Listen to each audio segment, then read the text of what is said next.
Keluarga pemilik rental mobil korban penembakan yang melibatkan TNI AL mempertimbangkan meminta pendampingan dan perlindungan dari LPSK. Usai membuat BAP di Pusat Polisi Militer, Aga Muhammad, anak korban mengaku akan berdiskusi dengan keluarga terlebih dahulu untuk mempertimbangkan meminta pendampingan dan perlindungan selama proses kasus masih berlangsung. Ya, kami juga akan meminta perlindungan kepada LPSK. Tadi pun sempat ditawari juga untuk meminta perlindungan LPSK seperti itu. Ya, cuman belum ada obrolan. Belum ada obrolan lagi. Nah, mungkin nanti setelah istirahat sampai rumah kita ngobrol kembali dengan keluarga kan. Lembaga Perlindungan Saksi dan Korban LPSK sudah menerima 6 permohonan yang diajukan keluarga korban, salah satunya adalah pendampingan selama menjalani proses hukum dan ganti rugi terhadap korban penembakan di rest area.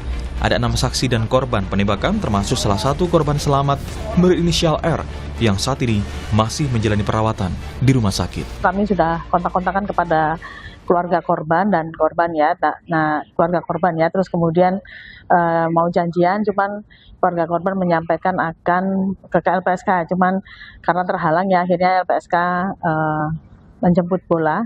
Kami pergi ke keluarga korban, menemui keluarga korban, dan sudah ada 6 permohonan yang disampaikan kepada LPSK. Kuasa hukum keluarga korban Willy Cahyadi sempat menegaskan dalam BAP di Puspom AL tidak mempertanyakan adanya pengeroyokan, sehingga pihak keluarga menganggap informasi atau argumentasi soal pengeroyokan adalah isu atau asumsi belaka. POM AL tidak menyinggung hal itu atau mempertanyakan hal itu, bahwa ada argumentasi atau opini lain terhadap klien kami diasumsikan bahwa adanya terjadi suatu tindak pidana pengeroyokan. Kami anggap itu adalah isu atau asumsi. Sebelumnya TNI Angkatan Laut menyebut penembakan yang dilakukan anggota TNI Angkatan Laut di rest area kilometer 45 Tol Tangerang Merak karena pembelaan diri. TNI AL menyebut sebelum menembak, ketiga anggota TNI AL ini dikeroyok sehingga spontan mengeluarkan tembakan hingga menewaskan pemilik rental mobil Ilyas Abdurrahman. Bicara masalah SOP tadi, ya kan. Nah, kalau saya dihadapkan kepada pengeroyokan, berarti kan sebetulnya kan sama-sama nggak tahu siapa yang akan mati, ya kan ya. Nah, jadi kita saja kalau misalkan terdesak ya dikeroyok pasti akan mencari, akan bela diri, ya kan. Akan mencari suatu benda yang mungkin bisa untuk membela diri, mengamankan. Nah, ini mungkin digunakan ada senjata api. Kasus ini masih ditangani Puspom TNI Angkatan Laut. Publik berharap kasus yang menyeret TNI dan terkait Polri ini diusut tuntas hingga korban mendapatkan keadilan. Tim Liputan, Kompas TV.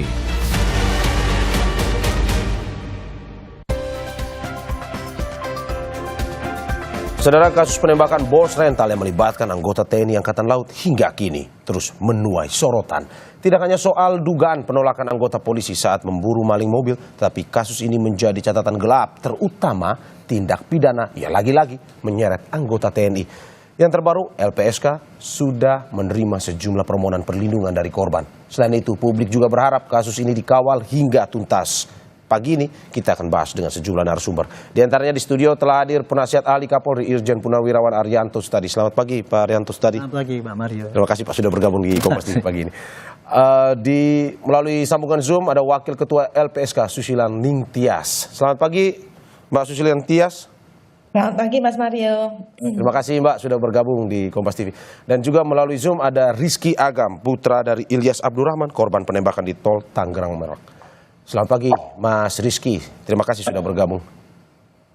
Ya, terima kasih Bapak Ibu sudah hadir dan juga bergabung di dialog pagi ini. Saya akan ke Mas Rizky terlebih dahulu. Sebelumnya, Mas Rizky dari Kompas TV ingin mengucapkan turut berduka cita atas apa yang dialami oleh keluarga. Semoga keluarga selalu ditabahkan selalu dan dikuatkan selalu, Mas. Baik, Mas Mario. Mas Rizky, ini kabarnya sampai saat ini update-nya dari korban sudah membuat laporan peminta perlindungan kepada LPSK.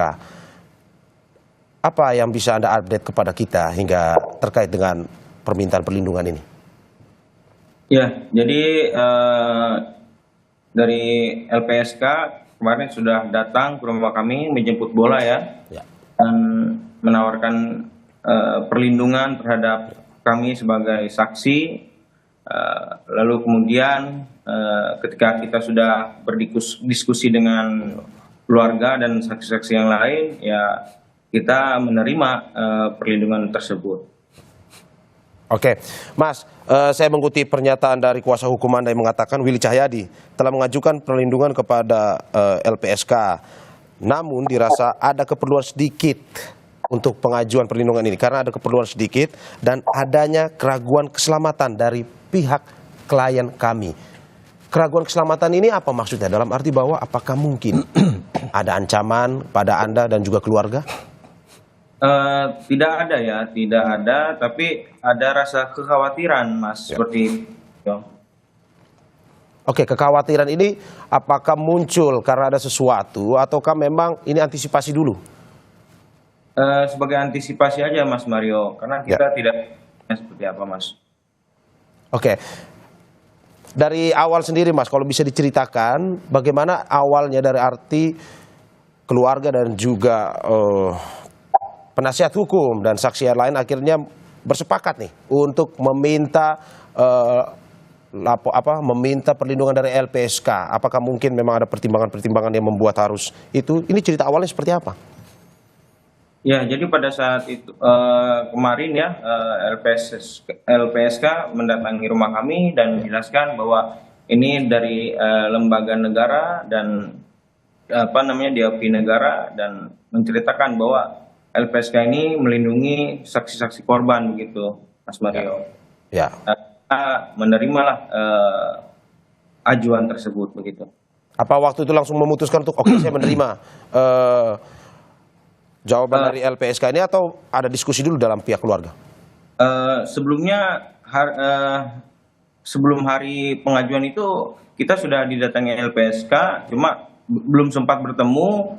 Kemudian kami berdiskusi dengan keluarga, akhirnya LPSK datang kembali ke rumah kami dan kami melakukan pengajuan tersebut, Mas Mario.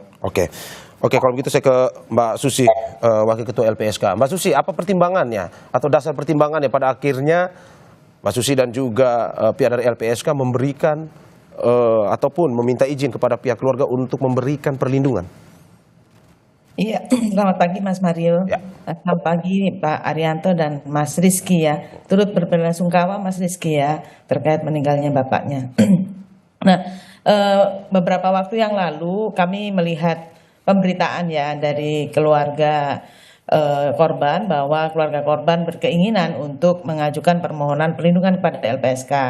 Nah, berdasarkan itu, tapi memang pada saat itu belum hadir ya ke LPSK, belum ada komunikasi, sehingga kemudian kami melakukan komunikasi terlebih dahulu, dan akhirnya kami kemarin datang ke sana. Nah, kami melihat bahwa kasus ini banyak dimensinya ya.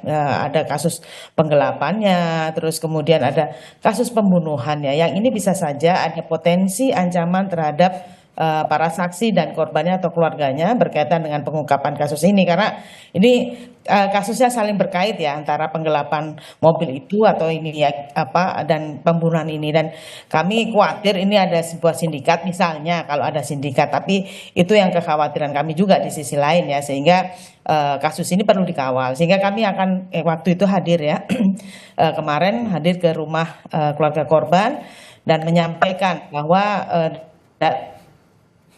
terkait dengan hal ini, saksi dan korban itu memiliki beberapa hak dan yang bisa kemudian diakses gitu ya, termasuk hak untuk diberikan perlindungan, terus kemudian kalau memang sakit dan sebagainya itu kan mereka bisa mendapatkan bantuan medis ya dari LPSK. Lebih lanjut, LPSK juga menyampaikan bahwa terkait dengan kondisi korban luka ataupun korban yang meninggal dunia, mereka juga punya hak untuk mendapatkan ganti kerugian yang dibayarkan oleh para pelaku yang dalam hal ini adalah restitusi. Nah, berkenaan dengan itu terus kemudian keluarga korban memutuskan ya mengajukan permohonan ke LPSK. Sampai saat ini sudah ada 7 orang, Mas Mario, yang mengajukan permohonan perlindungan kepada LPSK. Ya, oke, Mbak, kalau untuk di kasus ini sendiri, Anda tadi mengatakan bahwa ini ya pada akhirnya LPSK memberikan perlindungan kepada keluarga. Tapi kalau melihat bahwa terkait dengan kasus ini, apakah mungkin pertimbangan LPSK itu melihat ada mungkin saja 1%, 2%, sekecil apapun, ada potensi-potensi yang memang mungkin akhirnya bisa merugikan korban sehingga diberikan perlindungan? Iya, selain tadi saya sampaikan ada haknya, nah ini kami juga memandang bisa saja ada potensi-potensi yang bisa mengancam. Kita tidak tahu ya, karena ini kan kemarin kan ada proses yang kemudian melaporkan aparat penegak hukum, karena kemudian aparat penegak hukum tidak bersedia untuk membantu para saksi korban ini dalam mengambil mobil dan sebagainya. Ini kan kami melihat ini ada situasi yang perlu dibuka ya, masalah kasus yang ini secara lebih luas, dan mungkin bisa saja dari kasus ini terbukalah semua kasus ini, dan bisa saja informasi yang disampaikan oleh para saksi dan korban itu bisa kemudian beresiko kepada mereka. Tetapi ini masih penelaahan awal dari LPSK, jadi memang masih belum kami berikan perlindungan, ini masih penelaahan awal. Namun demikian, kalau memang ada ancaman secara faktual kepada para saksi dan korban, bisa kita berikan perlindungan secara darurat. Seperti itu, Mas Mario. Oke, untuk di kasus ini sendiri, Bu, apakah memang hanya kepada keluarga ataupun mungkin juga para saksi yang diberikan perlindungan dari pertimbangan yang dilakukan oleh LPSK sendiri? Ya, jadi dari kasus ini tadi saya sampaikan sudah ada 7 orang. Ya. Nah, ini terdiri dari ada korbannya sendiri, ada yang mengajukan bantuan dan perlindungan, gitu ya. Terus kemudian ada keluarga korban, terus juga ada yang para saksinya. Jadi sudah ada beberapa orang saksi dan korban termasuk juga keluarga korban yang mewakili korban yang meninggal dunia. Oke, saya ke penasihat ahli Kapolri, Pak Arianto tadi. Pak Arianto, ya. Melihat kasus ini berjalan hingga saat ini, bagaimana atensi Kapolri? Ya, terima kasih. Pertama kali saya sebelum memberikan komen saya mengucapkan mohon maaf, melanjutkan Pak Kapolri ya, mohon maaf karena belum bisa memberikan perlindungan yang maksimal kepada masyarakat. Dan saya kesempatan ini juga menyampaikan juga bela sungkawa pada keluarga yang wafat karena itu. Dan kebanyakan ini kan berita ini adalah ayahnya Pak Fikri itu yang tertembak meninggal itu karena polisi dimintai bantuan menolak waktu itu, sehingga semua kan serangannya kepada polisi dan menyalahkan, termasuk saya sendiri. Waduh, saya dibully habis-habisan. Karena padahal tujuan saya adalah ingin menerangkan bahwa ketika para korban itu datang kepada polisi kan dia minta bantuan pengawalan ya, pengawalan untuk kemudian supaya bisa mengambil kendaraan dari orang yang nyewa itu.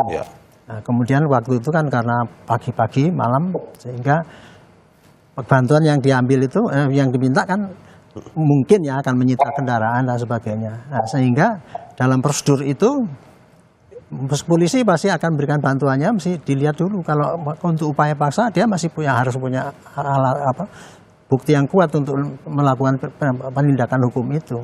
Nah, makanya itu dia minta. Tapi kemudian kan yang terjadi tidak begitu ya. Oke lah, itu risiko daripada polisi ya Pak. Ya, dia bekerja dengan baik belum tentu disanjung, bekerja dengan apalagi yang ini.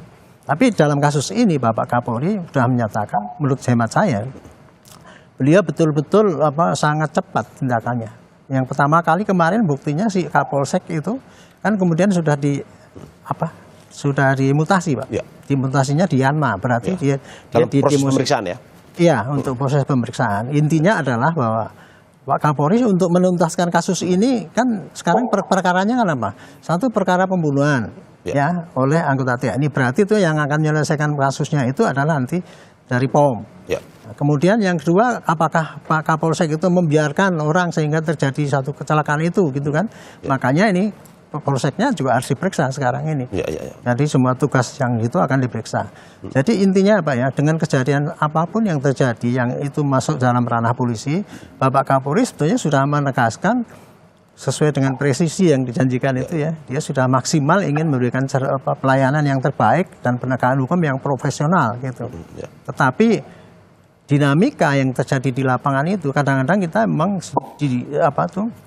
dihadapkan pada pilihan yang sulit. Seperti kemarin itu, ketika mau memberikan pelayanan itu, kalau dari tugas pokok polisi sebagai pelayan masyarakat, dia harus mendahulukan dengan risiko apapun kan gitu kan. Harusnya. Kalau ditinjau dari segi pelayanan. Oke. Ya, tapi pelayanan yang mana dulu? Ya. Gitu harus dilihat. Kalau pelayanannya itu berupa harus merampas barang, itu kan berarti sudah bukan pelayanan, tapi itu termasuk dalam penegakan hukum ya. Nah, itu harus didasari dengan alasan yang kuat sehingga kita tidak diprotes nanti seandainya terjadi yang negatif sebaliknya gitu. Ya, oke. Tapi kan Pak, dari tugas polisi kan sebenarnya memang tidak ada keharusan untuk menolak sebenarnya. Maksudnya dalam arti bahwa polisi perlu mendalami kasus tersebut, bukan langsung menolak. Ini tanggapan Anda seperti apa? Kemarin disebutkan dengan menolak gitu nah. Tapi sebetulnya yang terjadi bukan menolak, Pak. Begini, polisi didatangi orang minta bantuan, Pak tolong saya diantar untuk ngambil mobil saya. Kan gitu kan. Nah, kan polisi harus membantu dong. Ya, betul. Tapi membantu apa? Itu kan membantu mengambil mobil gitu kan. Betul. Nah, terus kemudian kalau membantu mengambil mobil berarti itu harus seakan-akan namanya penyitaan kan. Nah, untuk penyitaan itu namanya sudah upaya paksa. Oke. Jadi polisi pasti Kapolseknya waktu itu kan memberikan perintah supaya ada laporannya enggak, duduk perkaranya apa. Itu yang diminta kan. Tapi kan itu tidak disampaikan karena buru-buru pengen ngejar ketangkepnya itu. Itulah makanya dia mengelak bahwa dia tidak menolak. Tetapi dia tidak bisa melakukan tindakan apabila tidak didasarkan pada alat dasar hukum yang kuat untuk melaksanakannya. Inilah Pak, jadi dilema di dalam tugas polisi antara penegak hukum dengan pelayanan itu. Di satu sisi pelayanan harus cepat-cepat apapun yang terjadi. Tapi penegakan hukum harus clear dasarnya itu supaya tidak salah tindak. Oke. Kira-kira gitu masalahnya. Tahan dulu Pak Arianto. Saya ke Mas Rizky. Mas Rizky, bagaimana menanggapi Pak Arianto yang mengatakan bahwa sebenarnya tidak ada penolakan? Anda sebagai pihak yang ada saat itu, bagaimana cerita sebenarnya? Ya, saya sangat tidak setuju ya dengan pernyataan Pak Arianto. Bukan penolakan. Memang jelas di situ penolakan karena yang kita melaporkan itu bukan hanya semata-mata penggelapan mobil. Ini ada upaya pengancaman pada saat disakiti yang sudah menodongkan pistol. Maka dari laporan itu pun harusnya tidak ada alasan untuk menolak laporan kami. Pak Mario ini sudah urgensi dan sudah mengancam nyawa seorang, berarti kan sudah termasuk suatu tindak pidana, Mas Mario, begitu. Ya. Oke, bahwa tidak ada penolakan saat itu ya. Yang terjadi bahwa memang polisi, kalau yang Anda mau bilang bahwa polisi memang tidak menerima laporan Anda, sehingga akhirnya Anda dan almarhum ayah Anda langsung melakukan tindakan karena memang tidak diterima saat itu ya? Ya, ketika kami mendapat penolakan pendampingan tersebut, ya dari pihak Polsek pun menyarankan kami untuk membawa mobil kami sendiri. Lalu pada saat kami sudah membawa mobil kami, barulah mobil kami itu dibawa ke Polsek Cinangka untuk diproses. Kan ini tidak masuk logika ya. Padahal kita sudah menjelaskan ke petugas piket pada malam itu bahwa yang membawa mobil kami itu membawa senjata api, Mas Mario. Dan ketika itu ditanyakan seperti apakah petugas piket malam itu menanyakan seperti apakah ciri-ciri senjata api itu. Dan abang saya menjawab berwarna hitam dan seperti airsoft gun karena abang saya awam dalam senjata api. Kemudian dari petugas piket pada malam itu pun menjawab itu hanya senjata api bohongan, begitu Mas Mario. Oke, berarti ada tanggapan seperti itu. Oh, itu mungkin senjata api bohongan ya? Betul. Ya. Apakah sebenarnya boleh Pak Arianto dalam arti bahwa ini polisi belum mengecek langsung, tetapi langsung memberikan tanggapan, ini senjata api bohongan nih, sehingga akhirnya tidak memberikan perlindungan kepada... Saya tidak bisa mengatakan itu polisi boleh apa tidak ya. Oke. Saya sendiri tidak tahu bagaimana yang terjadi di waktu itu ya. Saya hanya membayangkan, saya dulu juga pernah jadi prajurit yang di lapangan. Karena saya jadi polisi bukan langsung jadi pimpinan, jadi jenderal, enggak. Saya dulu dari prajurit Pak. Dan sering sekali menghadapi apa-apa yang terjadi di lapangan itu seperti itu. Jadi kalau polisi kemudian tadi mengatakan wah itu seakan-akan menolak ya, saya nggak mau ambil sendiri itu. Kalau polisi itu ya dilapori seperti itu kemudian dia menolak tanpa pertimbangan situasi pada saat itu memang polisi jelek, salah. Tetapi kalau dia mempunyai pertimbangan yang masuk akal, itu ya tidak bisa dipersalahkan. Makanya itu kan kemarin ya saya mengatakan bahwa kepada polisi yang di Polsek itu pasti harus diperiksa apakah dia itu lalai, apakah dia sengaja menolak apakah dia ada alasan untuk dia tidak bisa melakukan tindakan itu. Ya. Itulah yang harus dikaji berikutnya. Oke, Pak, pertimbangan masuk akal seperti apa yang misalkan ada laporan seperti yang dilakukan oleh Mas Rizky dan keluarga ini. Misalkan laporan seperti itu mengatakan ini saya diancam, mau ditembak, sehingga akhirnya polisi bisa melakukan penolakan. Ini pertimbangan seperti apa yang sekali lagi saya nggak bisa menerangkan ya. Ya. Jadi itu mungkin yang bisa menerangkan kepada masyarakat itu mungkin Propam yang melihat menanyakan kepada petugas polisi ataupun Kapolsek yang diwawancari oleh Propam. Ya. Gitu. Jadi saya kira itu. Kalau saya mengatakan pertimbangan ini misalkan seperti itu, nanti saya salah lagi. Dibilang saya kemarin kan saya sudah dibully karena polisi kalau nggak berani ditembak ya jangan jadi polisi kan gitu. Padahal saya kan tidak, maksudnya akan menerangkan bukan begitu. Oke, ini mau klarifikasi pernyataan Anda yang mengatakan bahwa jika polisi ditembak siapa yang salah. Tapi kan ini sebenarnya memang tugas polisi kan Pak, dalam arti bahwa itu. Saya kan kemarin itu kata-kata saya itu dipotong Pak. Saya kan pada presentasi saya mengatakan in case ya seandainya kemarin yang terjadi adalah polisi yang tertembak, siapa yang salah? Kan pasti Kapolseknya dong. Saya bilang itu. Itulah sebabnya maka saya lihat Kapolsek itu tidak sembarangan berani merintahkan anggotanya untuk berangkat ke sana. Nanti kalau polisinya tembak, dia pasti disalahkan kan. Betul. Itu Pak. Jadi bukannya berarti kalau polisi nggak takut ditembak ya jangan jadi polisi. Kan akhirnya gitu. Saya itu hanya salah pengertian aja karena kata-kata saya itu dipotong. Oke. Gitu. Anda mau mengatakan bahwa Anda tidak sepenuhnya membela polisi dalam kasus ini? Justru saya dari awal ya sebagai penasihat ahli Kapolri, kalau ada polisi yang tidak benar ya pasti saya katakan tidak benar. Ya. Kalau polisi yang sengaja jahat pasti saya katakan jahat. Contoh kemarin tuh yang polisi yang meras 40 warga Malaysia itu. Saya sarankan saya pecat Pak, nggak usah diproses, saya bilang gitu.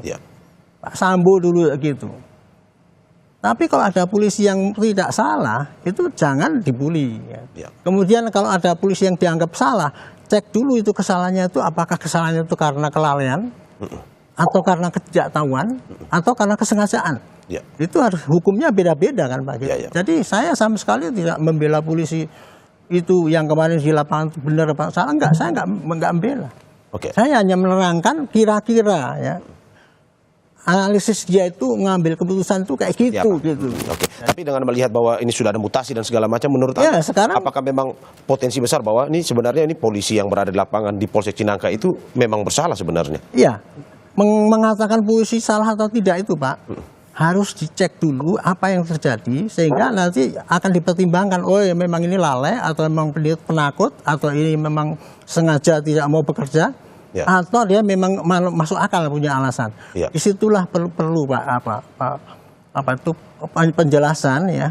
Dan saya harapkan polisi nanti bisa menjelaskan pada masyarakat yang terjadi di lapangan itu adalah seperti itu gitu. Sehingga tidak menimbulkan itu tadi seakan-akan saya di sini tampil sebagai polisi salah dibelain sebenarnya. Sama sekali tidak. Buat apa saya?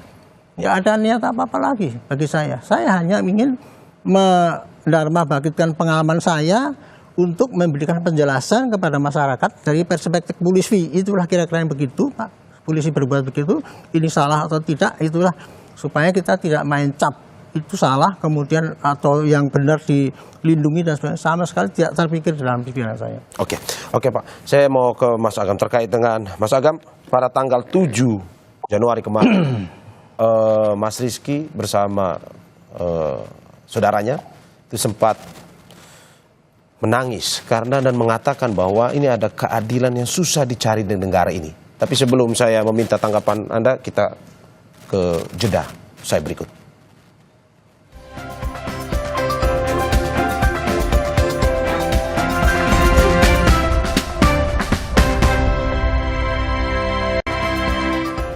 Terima kasih masih di Sapa Indonesia Pagi bersama saya Maria Sarong dan juga dengan narasumber saya penasihat ahli Kapolri Irjen Purnawan Arianto Sutadi, dan Wakil Ketua LPSK Susila Ningtyas dan juga Rizky Agam putra dari Ilyas Abdurrahman korban penembakan di Tol Tangerang Merak.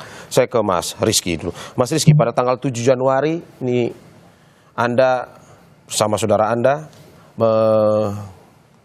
sedih dengan sambil mengatakan bahwa ini susahnya mencari keadilan di negara ini.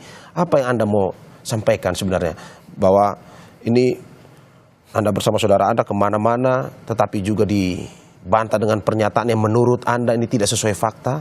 Apa yang Anda mau sampaikan sebenarnya? Ya, pada saat preskon itu saya hadir di Pangku Armada itu, dan saya di samping itu mendengarkan bahwa terjadinya pengeroyokan 15 orang. Padahal ini sangat menggiring opini sekali, Mas Mario. Ketika orang kita mengamankan orang tersebut pun bisa dilihat pada CCTV begitu, dan kita bukan melakukan pengeroyokan tapi mengamankan orang yang sebelumnya menodongkan pistol terhadap kami di waktu kejadian di Saketi, Pak Mario. Lalu munculnya narasi kill or to be killed. Ini saya masih trauma, Mas Mario. Saya sangat sakit hati sekali mendengar kata itu, membunuh atau dibunuh. Ini rasanya tidak pantas dihadapkan terhadap kami rakyat biasa, tidak dibekali dengan senjata. Harusnya narasi tersebut boleh dikatakan begitu ketika berhadapan dengan pembegal, teroris, begitu Mas Mario. Anda mau mengatakan sakit hati ini karena Anda malam itu berada bersama almarhum ayah Anda ya? Saya yang berada di lokasi, saya yang memvideokan, saya melihat kematian ayah saya, Mas Mario. Kejadian ini sangat keji sekali untuk penembak ayah saya. Bayangkan Mas Mario boleh cek CCTV, itu pelaku penembak itu sambil merokok, sambil menembakkan dada ke arah ayah saya. Saya sakit hati sekali Mas Mario melihat video tersebut.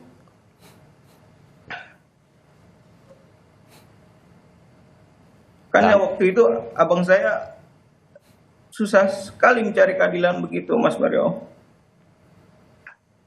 Ya, karena Anda melihat langsung, Anda merasa bahwa ini tidak sesuai fakta, Anda ada bersama abang Anda, saudara Anda, pada akhirnya merasa bahwa perlawanan terhadap Anda atas apa yang Anda lihat pada malam hari itu tidak sesuai dengan kenyataan yang Anda saksikan.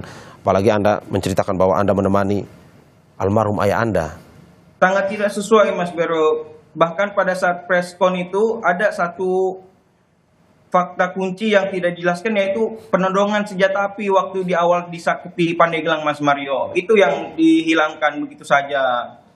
Sebabnya ada terjadinya penembakan di rest area kejadian peristiwa itu kan waktu sebelumnya dia sudah menodongkan pistol terlebih dahulu, Mas Mario, di Sakti begitu. Ya. Oke. Mas, pada akhirnya Anda juga sempat menyebutkan ada meminta bantuan Presiden Prabowo Subianto. Menurut Anda apakah memang hingga saat ini Anda sudah tak ada harapan lagi dengan aparat ataupun dengan pihak yang berwenang yang mengurus kasus Anda? Anda merasa bahwa satu-satunya orang yang bisa dimintai bantuan adalah sebenarnya Presiden Prabowo? Ya, kami meminta ke Presiden langsung agar mendapatkan atensi untuk keadilan ayah saya, Pak Mario, begitu. Ya. Oke, saya ke LPSK. Bu Susi, ini melihat kasus seperti ini perlindungan seperti apa yang mungkin bisa diberikan kepada korban dan juga saksi? Yang pasti pertama kan pendampingan ya dalam semua proses peradilan pidana. Misalnya dari pemeriksaan di proses penyidikan sampai kemudian memberikan keterangan di persidangan. Termasuk juga kalau memang ada potensi ancaman, nanti kami akan melakukan telah lebih lanjut ya. Nah itu memang bisa kita berikan pendampingan secara fisik ya, perlindungan secara fisik maksud saya. Nah itu bisa kita kawal dan sebagainya ya. Nanti lihat perkembangan juga ini berkaitan dengan kasus ini. Yang kedua, berkaitan dengan keluarga ya, ada juga korban ya. Korban ini kan masih membutuhkan pengobatan kan, ada korban yang luka. Nah itu bisa diberikan bantuan medis, termasuk juga untuk keluarga yang masih mengalami trauma dan sebagainya, termasuk juga ini ya korban yang masih mengalami trauma ini bisa kami berikan bantuan psikologis gitu ya. Nah, tetapi untuk ke sana memang kami masih memerlukan pemeriksaan dan asesmen yang dilakukan oleh psikologi gitu, atau dilakukan oleh psikolog. Oke, Mbak Susi, Anda tadi kalau kita melihat mendengar pernyataan dari Mas Rizky mengatakan bahwa LPSK sendiri yang mendatangi kediaman dari keluarga. Ini apa yang membuat pada akhirnya LPSK ini datang ke kediaman keluarga? Apakah mungkin melihat bahwa ada kejanggalan atau ketidakadilan yang mungkin didapatkan oleh pihak korban? Ya, potensi itu bisa saja terjadi ya. Nah, kami melihat bahwa kasus ini ada bisa saja ada potensi ancaman, bisa saja peradilan pidananya, potensi untuk peradilan pidananya juga tidak terbuka misalnya gitu ya, tidak adil gitu ya. Kami sih berharap proses peradilan pidana yang berjalan ini akan adil ya bagi korban, bagi keluarganya dan bagi para saksi gitu ya. Jadi itu yang kami melihat. Terus yang kedua juga mereka ini punya hak ya, para saksi, para korban, para keluarga ini juga punya hak yang mungkin bisa diakses dan bisa diberikan oleh LPSK kepada mereka. Sehingga dengan diberikannya perlindungan, mereka ini akan mengungkap kejahatan ini dengan secara lebih nyaman, lebih aman, sehingga kasus ini terbuka dengan terang benderang gitu ya. Jadi tidak lagi karena tidak ada kehadiran saksi dan korban untuk speak up di pengadilan atau di pemeriksaan penyidikan, itu kemudian tidak terang. Nah, dengan perlindungan LPSK harapannya kasus ini jauh lebih terang dan bisa membuka problem terbesar dari soal penggelapan mobil itu ya, misalnya kan nih kalau tidak salah ada mobil bodong dan sebagainya. Ini kan bagaimana sih situasinya gitu loh. Terus yang kedua termasuk juga kasus pembunuhannya. Tadi kan ada simpang siur bahkan yang disampaikan oleh Mas Rizky berkaitan dengan pengeroyokan saja. Ini kan kami memandang ternyata nggak ada pengeroyokan. Nah ini dengan diberikannya perlindungan pada LPSK, harapannya sefakta yang ada, yang nyata terjadi itu memang terbuka dengan benar gitu. Oke, kalau dari LPSK sendiri melihat dari pernyataan yang disampaikan oleh pihak korban dan juga keluarga dengan membandingkan dengan pernyataan yang disampaikan oleh kemarin TNI AL ataupun dari pihak kepolisian, apakah LPSK sendiri melihat ada kejanggalan ataupun memang ada sesuatu yang ini tidak sesuai fakta sebenarnya? Ya, yang pasti tadi pernyataan dari Mas Rizky dan para saksi yang sudah berkomunikasi dengan LPSK sama gitu ya. Terus kemudian ini didukung juga dengan CCTV yang ada gitu. Jadi nanti biar pengadilan yang akan membuktikan gitu ya pernyataan mana yang benar, karena pernyataan dari para saksi, para keluarga korban itu sesuai dengan CCTV yang ada. Tapi namun demikian ini perlu dibuktikan lagi ya dengan di pengadilan dan sebagainya gitu. Oke, saya ke Pak Arianto tadi. Pak Arianto, bagaimana melihat ini cerita seperti dari Pak Mas Rizky sendiri yang mengatakan bahwa ya saya berada di tempat kejadian saat itu, bahwa cerita yang disampaikan oleh Mas Rizky dan keluarga ini tidak sesuai dengan pernyataan yang disampaikan kemarin ada TNI AL pun juga dari pihak kepolisian. Saya bisa membaca ya betapa sangat sakitnya Pak Rizky itu ya. Sudah kehilangan orang tuanya, ditembak dengan senjata api, kemudian dia malah dituduh itu karena dikeroyok kan yang nembak itu. Makanya itu saya bilang keadilan yang dituntut oleh Pak Rizky itu pasti dia ingin menuntut keadilan, yaitu siapa saja yang ikut terlibat sehingga meninggalnya ayahnya itu kan. Siapa yang menembak itu harus dihukum dengan ininya. Polisi yang membiarkan sehingga ayahnya tidak terlindungi juga harus diadili dan sebagainya. Kemudian kemarin itu terjadi kenapa? Kok kemudian ada tuduhan bahwa itu dikeroyok kan itu kan. Waktu itu kan yang terjadi kan sebetulnya kan ketika rombongannya Pak Rizky itu tahu tadinya ada senjata, dia dipeluk gitu kan. Tapi ternyata yang membawa senjata orang lain kan menembak kayak gitu. Itu yang terjadi kayak gitu. Jadi saya pikir ya ini kuncinya adalah tinggal tolong ini kasus ini dibuka lebar-lebar yang terjadi di lapangan apa gitu. Sehingga publik akan tahu ini kejadiannya seperti itu dan kepada yang bersalah sudah dikenakan hukuman apa tidak. Jangan nanti kemudian ditutup-tutupi persidangan itu tadi. Apalagi tadi saksi-saksi tidak dimajukan sesuai dengan saksi-saksi untuk membuktikan apa yang diterangkan oleh Pak Rizky itu tadi. Itu pesan saya pada LPSK Ibu, tolong kawal kasus ini, jangan sampai nanti Pak Rizky ini dirugikan.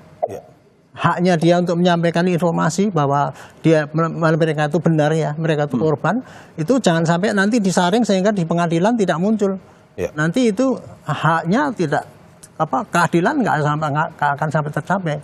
Biasanya yang saya sering lihat kayak gini itu di dalam persidangan itu penyidik ataupun penyidik polisi ataupun penyidik TNI militer, kebanyakan dia pasti akan menutupi aib institusinya kan gitu. Sehingga dia akan menutupi dengan cara yang wajar ataupun kemudian menghilangkan keterangan-keterangan yang sengaja sehingga tidak bisa membuka apa yang terjadi. Itu pesan saya gitu. Jadi ini ya, keadilan yang dituntut oleh Pak Rizky ini adalah siapa yang mengakibatkan ayahnya wafat itu harus diproses sesuai dengan bobot kesalahan yang dilakukan oleh mereka.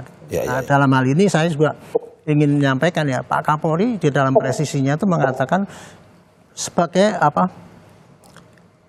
menjadi polisi yang humanis, penegak hukum yang berkeadilan. Dia pakai semangat itu. Ya, jadi semangat itu sudah ada di polisi ya, walaupun prakteknya di lapangan masih beda-beda kan gitu penafsirannya gitu. Tapi intinya dari kasus ini menurut hemat saya inilah contoh satu kasus ya, bahwa apa yang terjadi di lapangan itu memang sangat rumit untuk polisi itu. Antara tugas melayani dengan cepat dan tugas penegakan hukum yang harus profesional. Dan kemudian antara kepentingan melindungi masyarakat dari suatu ancaman atau kepentingan melindungi anak buah yang supaya selamat di dalam tugas. Itu sama juga semua yang harus diperhitungkan oleh seorang komandan. Tapi saya senang ya karena apa? Kepada polisi yang terlibat di situ dalam tanda petik ya, dari Kapolsek itu semua sekarang sudah diperiksa untuk dicari apakah dia salah apa tidak, dan kemudian dari POM juga sudah langsung Pak Panglima TNI langsung sudah saya tangkap dan akan diproses gitu kan. Itu artinya adalah suatu tanggung jawab pimpinan masing-masing untuk memproses ini dengan seterang-terangnya. Mudah-mudahan ini kasus ini akan dikawal dan akan terang benderang apa yang terjadi, dan kemudian kita tidak saling salah menyalahkan seakan-akan yang salah kok dilindungi oleh atasannya atau oleh institusinya dan sebagainya. Dan dari Polri sendiri melihat bahwa ini ada kekecewaan atas pernyataan dari pihak polisian kepada ya pasti keluarga. Kalau umumnya ya Pak ya, netizen itu sekarang kecewa karena dianggap polisi kan sudah terlalu jelek ya citranya gitu ya. Sehingga setiap ada polisi yang dituduh jelek dan kemudian kita menjelaskan bahwa ini kejelekannya seperti ini, apakah itu betul-betul jelek apa tidak atau karena kelalaiannya, itu nggak akan diterima. Itu udah risiko daripada tugas polisi itu dari dulu. Bukan sekarang aja Pak, dari dulu kayak gitu. Tapi intinya di dalam medsos yang sekarang ini begitu dahsyat ya, intinya adalah kita harus memberikan penjelasan kepada masyarakat itu yang sebetulnya terjadi. Jangan yang keluar itu adalah yang cuman buzzer yang hanya untuk membuli, untuk ini menyesatkan masyarakat, kan kasihan Pak itu rakyatnya. Oke. Saya ke Mas Rizky. Mas Rizky, kemarin Anda sempat diperiksa di Puspomal. Ini katanya Anda ini bertemu atau tidak dengan 3 tersangka dari TNI AL tersebut? Ya, jadi pada saat saya diperiksa di Puspomal, ya kami hanya diberi foto dan pelaku sudah ditahan begitu, tidak ditemukan, hanya dikasih foto saja begitu Mas Mario. Oh, tidak dikonfrontasi langsung atau tidak bertemu langsung saat itu ya dengan para tersangka nih? Langsung. Oke. Apa waktu itu yang disampaikan oleh pihak Puspomal terkait dengan kasus ini pada Anda dan keluarga? Ya, kami di Puspomal juga disumpah terlebih dahulu ya sesuai agamanya. Jadi memberikan kesaksian yang sebenar-benarnya dan tidak ada yang ditutupi begitu Mas Mario. Oke, ada pembicaraan terkait sanksi dalam arti bahwa yang akan diberikan oleh Puspomal kepada 3 orang tersebut? Saya belum mengetahui ya, hanya menjelaskan kejadian ceritanya seperti apa begitu, dan dari pihak Puspomal pun menyarankan agar kita bersama-sama mengawal kasus ini begitu. Oke, berarti tidak terlalu detail ya terkait dengan pembicaraan mengenai sanksi kepada 3 orang tersebut ya Mas? Tidak. Oke. Saya ke Bu Susi. Bu Susi, terakhir ini bagaimana melihat bahwa ini perlindungan korban perlu dikedepankan, tapi juga keadilan ini perlu menjadi sesuatu yang prioritas. Ini LPSK sendiri melihat bagaimana? Iya, Terutama di kasus ini, Bu. Iya, dalam kasus ini ya memang keadilan satu menemukan bagi saksi dan korban ya. Ini menemukan kebenaran fakta yang mereka ketahui. Ini salah satu hal yang mereka inginkan, yang mereka butuhkan. Ini yang itu adalah adil bagi mereka. Yang kedua adalah proses hukum itu sendiri gitu. Bagaimana kemudian proses hukum ini berjalan dengan fairness gitu ya. Terus kemudian bagaimana proses hukum ini kemudian menjerat para pelakunya dengan tindak pidana yang dengan pidana yang sesuai gitu ya. Terus yang berikutnya adalah ini ya, kasus ini kan menurut saya tidak hanya pembunuhan ya, tapi ada kasus penggelapan. Yang ini melibatkan aparat gitu ya. Yang ini apakah ada sindikat dan sebagainya. Ini saya kok melihat ini perlu juga gitu ya dibuka gitu ya. Jangan sampai ini kejadian lagi di masa mendatang gitu ya. Ada sindikat jual beli mobil bodong dan sebagainya ini terus kemudian berkembang gitu. Jangan sampai ini aparat penegak hukum, aparat keamanan ini juga melakukan hal seperti ini gitu kan. Ini kan nggak benar. Terus yang berikutnya adalah berkaitan dengan hak-hak saksi dan korban yang itu perlu diberikan oleh negara. Seperti itu.